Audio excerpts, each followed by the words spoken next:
I'm here with Pete the Parrot. Say hello, Pete. Say hello, Pete. What's the matter, Pete? Have you got something in your mouth? That was my last nut. Ah, you were eating your last nut. Was that one of those Brazil nuts you were talking about last week? Yeah. Oh, I love Brazil nuts as well. Would you like it? Would I like it? Yeah. What? You would give me your last Brazil nut? Yes, I would. Oh, that's really kind, Pete. But I don't know if I can take your last nut.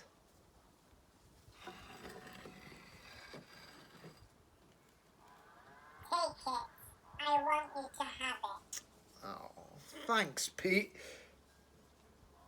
Are you sure? Yeah. He likes it.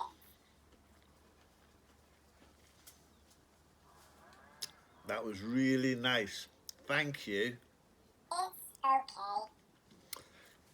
Do you know, Pete, sometimes when people are kind, even if it's only a simple little act of kindness, it means an awful lot. I know a story about someone who was really kind. Shall I tell it to you and to the children at home? Yes. That would be nice. Here it is. He was lying on the ground and in pain. He didn't know what had hit him. There was blood coming out of his mouth and his eye was starting to swell up. Every part of his body was in pain. He tried to move his arm, but he just couldn't.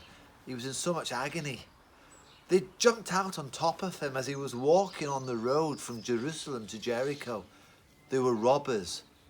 They had clubs and sticks and they'd hit him really hard. They'd taken all his clothes off him and left him there on the ground, dead almost. Who was going to help him now? Surely somebody would stop and help him. Moments later, he could hear some footsteps. He managed to lift his cheek off the ground and just gaze down the road. Oh, great, he thought to himself. It's a priest. A priest is coming. Surely he'll help me. He's one of God's people. He's in the temple. He's been appointed by God for this special job. He'll help me. He'll look after me. John couldn't believe it as the priest suddenly moved to the other side of the road and left him there. John's cheek hit the ground again. But wait, more footsteps. He turned around and this time it was a Levite, one of the men who worked in the temple, one of the men who was there to help the priest. He was coming. Oh, surely he would help him. Surely he would be kind enough. But no, he too crossed the road. He too walked past John. What was John to do? His eyes closed. The pain in his body was so intense. He could sense that there were birds above him circling, waiting.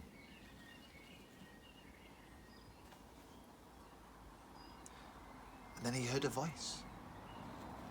It was a gentle voice. It was a kind voice. He was kneeling beside him. It looked like he was rubbing in oil or cream into his body. He had bandages out and he was very carefully and gently wrapping bandages around his wounds. Who was this man? He spoke in such a gentle, kind voice, yet he didn't recognize the accent. It sounded like he came from that place called Samaria. I'll help you, said the voice. Let me help you up onto my horse. Very gently, very carefully, this stranger picked John up. He managed to lift him up onto his horse. And then very gently, step by step, he led him down that road. Who was this man who was giving up his time? Who was this man who was putting himself in danger to save John? Eventually they arrived at what was considered to be quite a nice hotel. This man went up to the keeper of the hotel and gave him 2 silver coins. "Look after him," he said. "Look after him well, and I'll be back. If you need any more money from me, I'll pay you when I come back." John couldn't believe it. He recognized now the voice. It was a Samaritan. They were supposed to be enemies. But here was a so-called enemy being kinder to him than the priest or a Levite. So children, that was a really well-known story, wasn't it? You probably recognize that story, the story of the Good Samaritan. Now, Jesus was asked a question by a man who really was trying to find out from Jesus who he should love and maybe who he shouldn't love. "Who is my neighbour?" asked the man. And Jesus told that story to basically teach a very simple truth, that we should love everyone and anyone. We should love those people who are not just our friends, but we should love our enemies as well. You see, it's easy to love your friend. It's easy to be kind to your friend because they might be kind back to you another time. It's not so easy to be kind to those people who we don't like. And it's not so easy to be kind to those people who might never ever be kind back to us. Think about that Good Samaritan. It cost him a lot to be kind. 3 things it cost him. Firstly, it cost him his time. He had to give a lot of time to the Jewish man who was injured. He had to stop what he was doing. He had to tend to all his injuries. They probably had to walk really slowly with a horse. And then, even when he dropped him off, he promised that he would come back later to check on him. Secondly, it cost him his money to be kind. He had to pay for the bandages. He had to pay the hotel keeper money to look after him. And he promised that if there was any more money, he would pay that as well. And then thirdly, it took a lot of effort to be kind. It was hard work for him. He actually had to put himself in danger to look after that man. As he was kneeling down, tending to his injuries and putting on the bandages, more robbers could have jumped up and hurt him. And then the journey, the travelling, it cost him. It cost him a lot of hard work. So, what about you?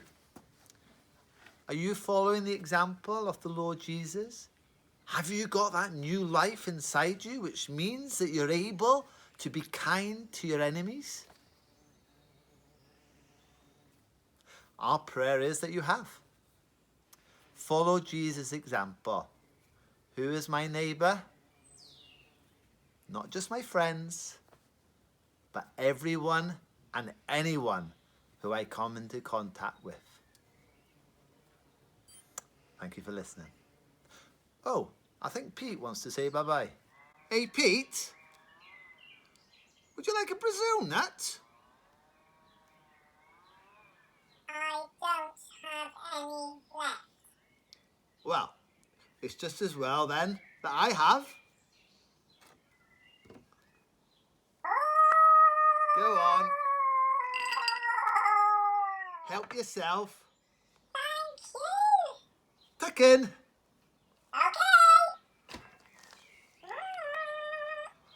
Bye, children. Say bye-bye, Pete. Bye, children. See you, everybody.